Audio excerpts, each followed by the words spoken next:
want to talk about what it is to be happy, because I think everybody's trying to figure this out. And at a certain point in life, you understand that happiness is the ultimate goal. So what makes us happy? And I think back to the moments that are the happiest in my life. And I think that if you can do that and you have a collection of times that were truly happy for you, and the more you can compound those experiences, the longer your life seems.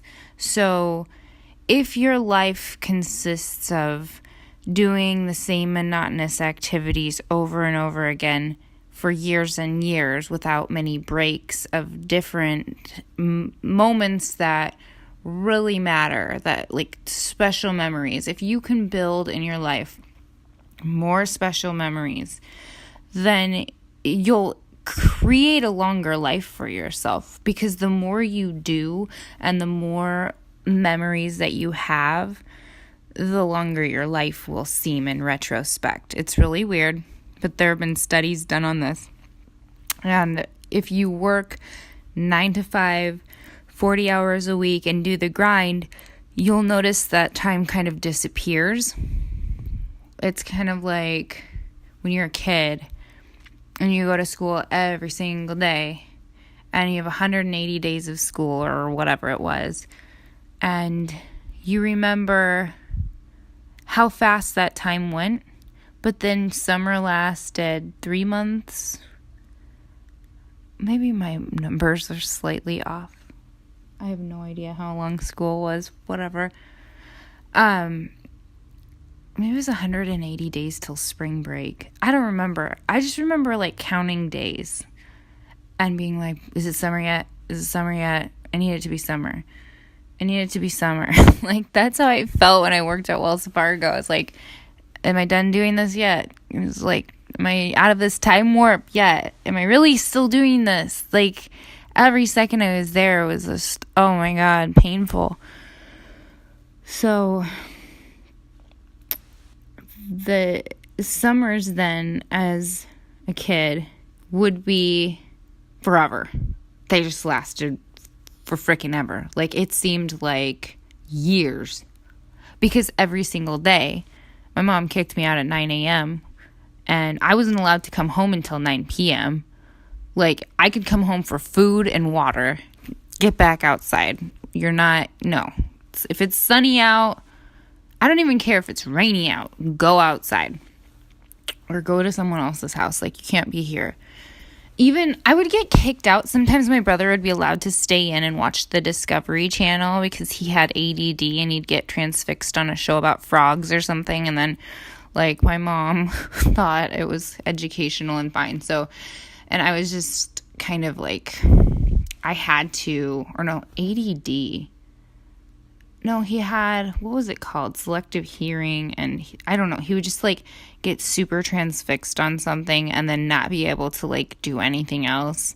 And so that was acceptable. But for me, I was just too all over the place. Like, I couldn't stick with one thing. I was just everywhere and I had to just get out of the house. So like, I would get kicked out of the house.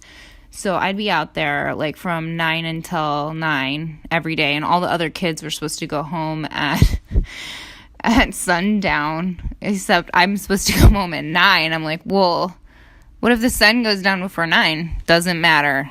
So I remember I would be sitting out on the swing set with Josh, this kid that lived across the yard from me.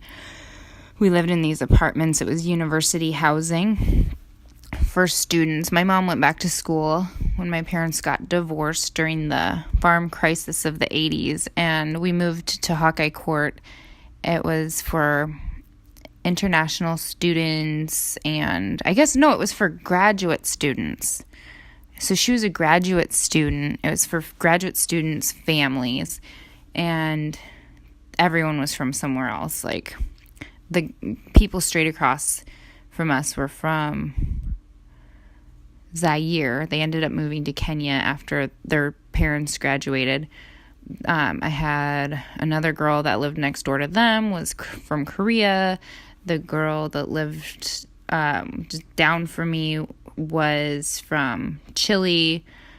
I mean, there were people from just like all over the world. So it was really cool growing up with so many different cultures. But every culture had their kids come home when the sun went down, except for my parents. And then Josh's mom said, come home whenever he probably got kicked out till 9 too. I don't even know.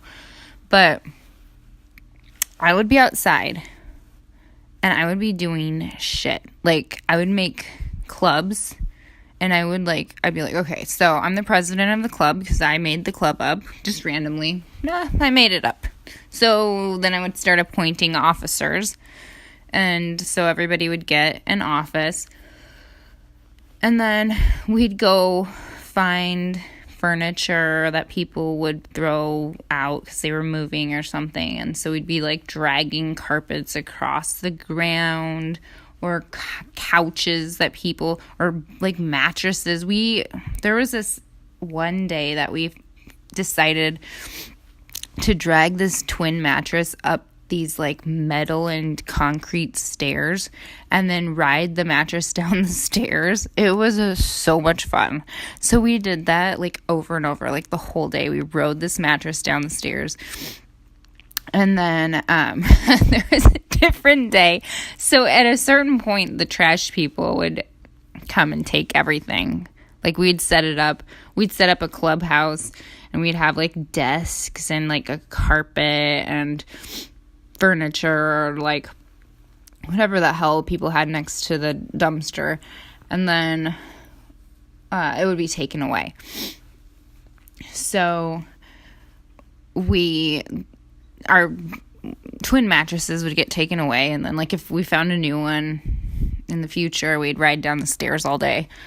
But there was this day that we found a pool. It was a plastic pool. And we dragged it to the top of the stairs. And then we rode it down. And there were like maybe 6 kids in it. I don't know. And it broke as we were going down the first few stairs. Because it was like one of those duck ponds. And it completely fell apart. And we all fell down the staircase at a rapid pace. That was painful. Really painful. Everybody was completely jacked up from that, like bleeding. We were always bleeding. Someone was always bleeding. And like we realized that blows to the head would bled a lot more than other parts of the body. And anyway, so I just remember that we created so much. And I think that's what a lot of people did back in the day before people weren't allowed to go outside because it wasn't freaking safe, which is so horrible to me. It's just awful. But we did so much. And I think that doing a lot and having good memories is a huge part of happiness. I think that what you spend your money on, it really affects your happiness as well. If you spend your money on experiences, so say you travel or you go to a show or a concert, things like that, instead of buying a material good, then your happiness increases exponentially. If you spend your money on no, okay, this is what I'm saying. So, backtrack. If you, what was I going to say? Shit. So, I know, time. Like, so I'm saying that the more experiences that you can have, like if you hate your job, I remember hearing this somewhere. The 80-20 rule applies to so much stuff. Like the 80-20 rule, if you 20% of your body is working out and 80% is diet. that's an example. And I've also heard 80% of your unhappiness comes from something, like say it's a spouse, 80%, like if you can think of the unhappiness that you feel every day and you can somehow like put it into, like separate it out, segment it out, what makes you unhappy every day, and see that a big majority of it is coming from one source, eliminate that source. If it's a person, get rid of that person from your life. Like, eliminate them. If it's that this person, maybe it's a troll on the internet, get rid of them. Like, just delete them. And your life will change. If it's a job that you really, really hate and there's any way to get away from it, like start planning to get out of it. Because if you stay there, you're going to keep feeling like that. So having money is a really important thing. Obviously, that's the first thing we need to think about, being able to support ourselves. But getting away from material possessions and being locked into having like a house that's too big for you, or items that are expensive but don't serve a functional purpose. Like if you get a t-shirt that's $50 versus a t-shirt that's $10, well, the $10 t-shirt doesn't necessarily have to be worse quality. It could be on sale. And if you get a deal, then try to get more deals. Try to spend less money and then find more value in your life. And if you get to a higher level of existence and you really want to feel good giving back, then when you get to the level that you can give back, that's the real happiness comes from either giving things to people or donating your time or just doing something that'll make someone happier. Like if you see someone suffering, to try to alleviate their suffering somehow, being there for them, being a friend. I mean, something as simple as that. I mean, that's going to make you feel better. If you and sometimes, you know, what really sucks in life is that you could be there for someone and they don't see it at the time. And maybe it seems thankless, but years down the road, they may have a moment where they realize everything that you were, and you may be long gone and you'll never talk to that person again. But you made a change.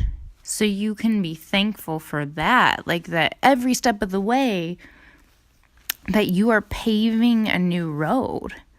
So even if you don't ever get to walk on that road that you're paving, you're clearing a new path. And other people can walk down that road. And that's making a difference. That's the hardest thing to do though. Because I don't think that the reward is as good, but if you can look back in the future and see that road and see how many people walked down that road and see the condition of their lives from when they started going down your road that you cleared, and see how things became better for them, that's a great feeling too. So I'm just interested in what makes people happy, because I feel like a lot of people don't have a good grasp on that. I'm trying to figure out for myself how to make money to sustain a life of doing what I want 24/7, which is hanging out with Bonnie and Boca, my dogs. That's all I want to do. So if I can somehow have a life that I get to hang out with them more, or that, I don't know what else I want. I want to go to Europe and stay in castles for like a month. I want to just be in Europe and like living in castles. That's going to cost a lot. So I got to figure that one out. But otherwise, I just like hanging out with my dogs. So I need to figure out how to make money. But if you have a job that you really freaking hate, and there's any way of getting away from it, try to get away from it. I don't know. They say leap and the net will appear. I always do that. But sometimes the net happens to be, family having to bail you out. You don't want to do that. That sucks. But if you can find a way to eliminate, whatever, or isolate, what is making you unhappy? Are you happy? If you're happy, good. If you're not happy, why? And then related to this, but also not related to this, so the 80-20 rule. I remember listening to these Dr. Phil books on CD because they're in my roommate's garage. And they were so helpful, really. And they were about finding a person. So ways to make yourself more appealing, or ways to find what you should be looking for in another. So it said that if you can find a person that has 80% of what you want and 20% of things that you can work with, then pick that person. So if you have someone who has 50% of what you want, but 50% of things that, or say they have any things you can't work with, then don't pick that person. But the 20% is the something that you can work on, whereas you're just supposed to try to find someone that has 80% of what you need. I think that's good. Another thing I remember from his CDs was smile. And that's something that creates a response in your brain. If you can put a big smile on your face, it's not just about who sees the smile. I've walked past people on the sidewalk and smiled at them and they didn't smile back. And I'm like, you fucker, I hate you. And then I got in a bad mood. But what if they smiled when they walked past? That it didn't occur to them because they were lost in thought or something. And then it occurred to them after they walked past and they smiled back, but it was too late. And they were like, oh, well, it was too late. That's happened to me too. So you never know. But smiling does create a response in your brain that changes and makes you happier. So that's a good thing. But people, when they see you smiling, whether or not you're in a good mood, if you make yourself smile and you make yourself act nice, you will have such a different response in this world. It's mind-boggling.